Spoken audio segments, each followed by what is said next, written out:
वो एक सुंदर गांव था और वहां एक दंपत्ति राजू और कृष्णवेणी रहते थे। वे उस गांव में सुख से रह रहे थे।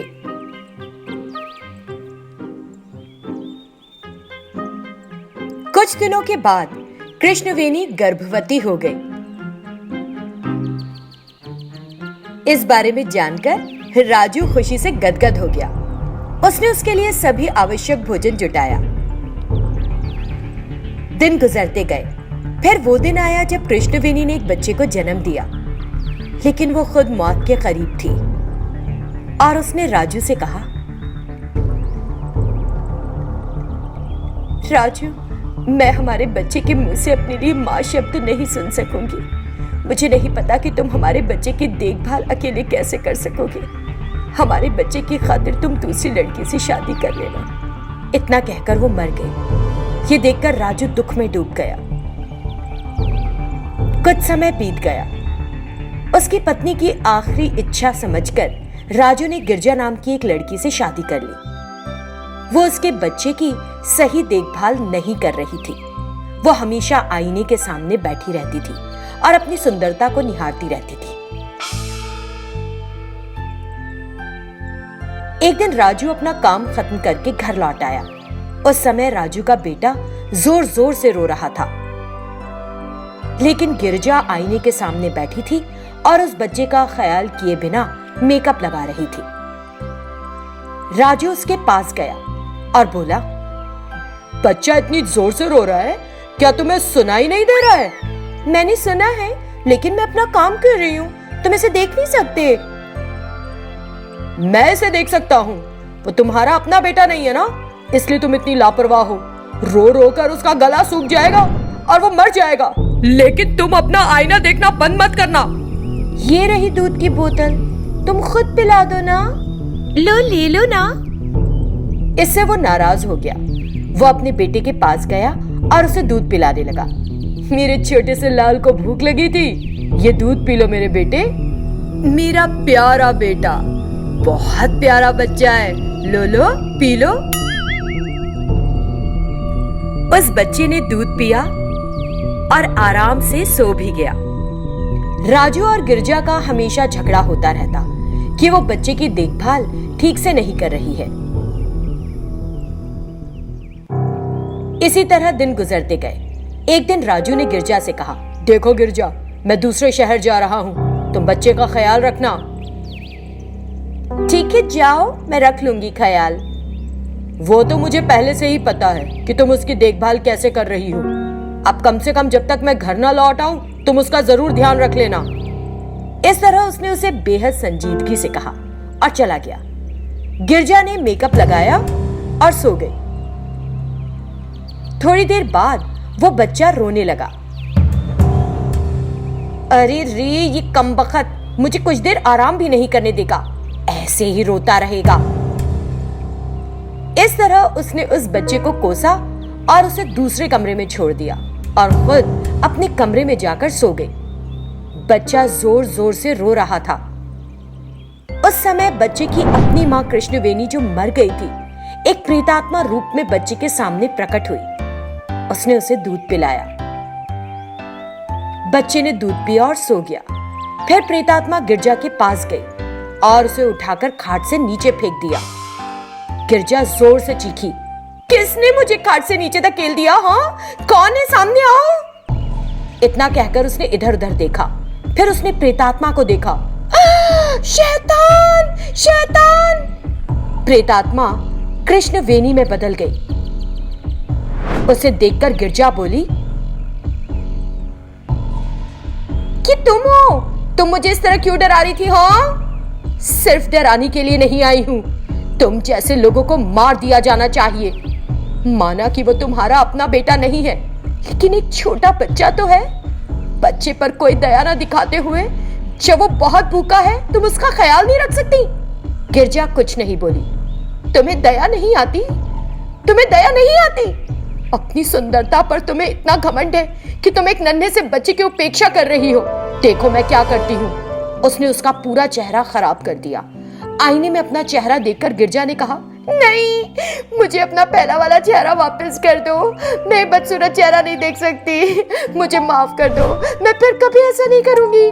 मैं बच्ची की अच्छे से देखभाल करूंगी। मेरा चेहरा मुझे वापस कर दो प्लीज। इस तरह गिरजा कृष्णवेणी के सामने गिड़गिड़ाई और रोने लगी। उसने उसका चेहरा वापस ठीक कर दिया। अगर तुमने फिर ऐसी गलती की तो मैं तुम्हें मार डालूंगी, याद रखना। इतना कहते ही वो वहां से अदृश्य हो गई। तब से गिरजा ने अपना स्वभाव बदल लिया और उस बच्चे की देखभाल करने लगी। कहानी के पहले भाग में शोभा ने मंचीनील पेड़ का फल तोड़कर खा लिया था। आगे की दास्तान इस भाग में। फल खाते ही उसे मितली सी लगने लगी। मेरा गला कस रहा है।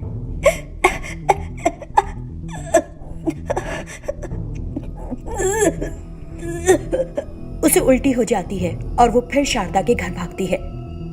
क्या हुआ शोभा? वो चिंतित होकर पूछती है। शारदा माँ, मैंने मंचीनील का फल खा लिया। मम्मी ने कहा मर रहा है तो जाकर उसे खा लो। रोज मारती है मुझे, कितनी पिटाई खाऊं मैं, दुखता है मुझको। वो मुझे बिल्कुल भी अच्छी नहीं लगती है। उसको भी मैं अच्छी नहीं लगती हूँ, इसीलिए मेरे को मरना है जल्दी से, आज ही मरना है। मिलने आई थी मरने से पहले आपको। हे भगवान, इसकी हालत खराब है, क्या करूं इसके लिए मैं? वो इधर उधर देखती है और उसे जो घरेलू तोड़ पता होता है लाकर उसे देती है।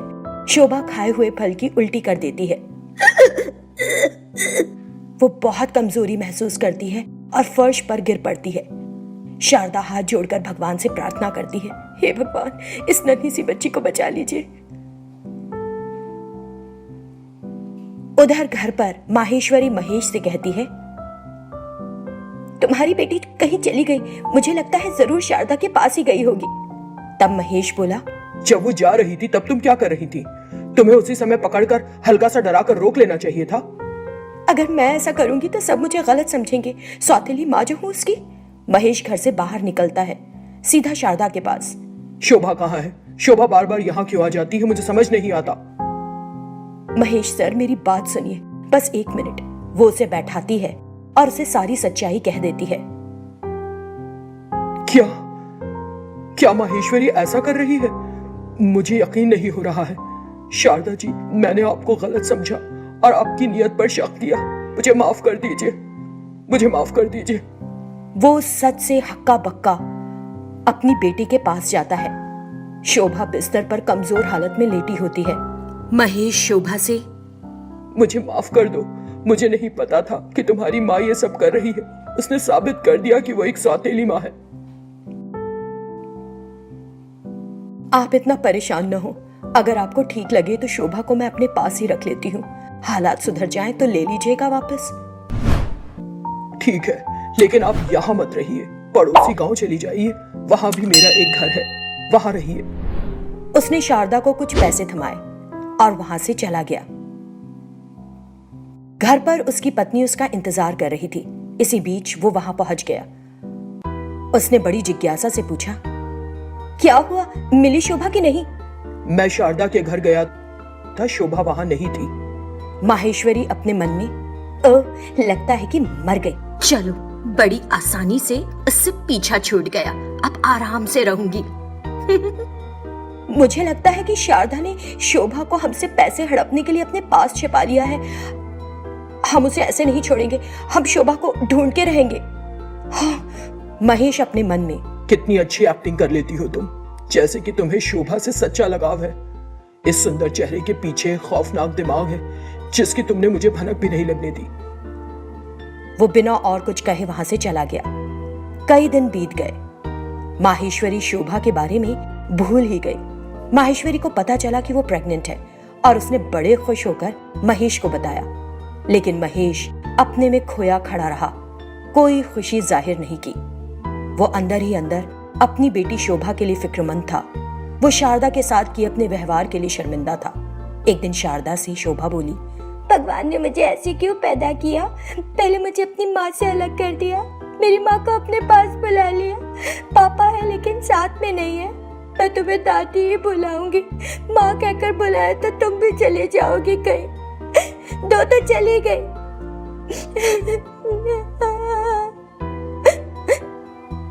ऐसा क्यों बोल रही हो शोभा? मैं तुम्हारी एक माँ की तरह ही देखभाल कर रही हूँ ना। ऐसे नहीं रोते बिटिया। हाँ, लेकिन मैं माँ नहीं बुलाऊंगी तुम्हें। चली जाओगी छोड़ के मुझे। दादी कहूंगी, दादी। ठीक है, तुम मुझे जैसे तुम्हारा दिल करे वैसे ही बुलाओ। मैं तुम्हारे पापा की माँ की तरह ही हूँ और तुम मेरी पोती की तरह हो, वो कहती है और शोभा खुशी से खिल उठती है। दूसरी तरफ घर पर महेश और माहेश्वरी बात कर रहे होते हैं। महेश, हम अपने आने वाले बच्चे का क्या नाम रखेंगे? अगर लड़की हुई तो शोभा और लड़का हुआ तो शोभन। मुझे यही नाम पसंद है। जो मर चुकी है उसके बारे में अभी भी क्यों बात कर रहे हो? क्या तुम उसे भुला नहीं सकते? क्या मेरी बेटी मर गई है? तुमको कैसे मालूम? सच बताओ, क्या तुमने ही मेरी बेटी को मार डाला है? वो रोने लगती है। इतना समय बीत गया है, उसका कुछ पता नहीं चला, इसलिए मुझे लगा कि शायद जिंदा नहीं रही।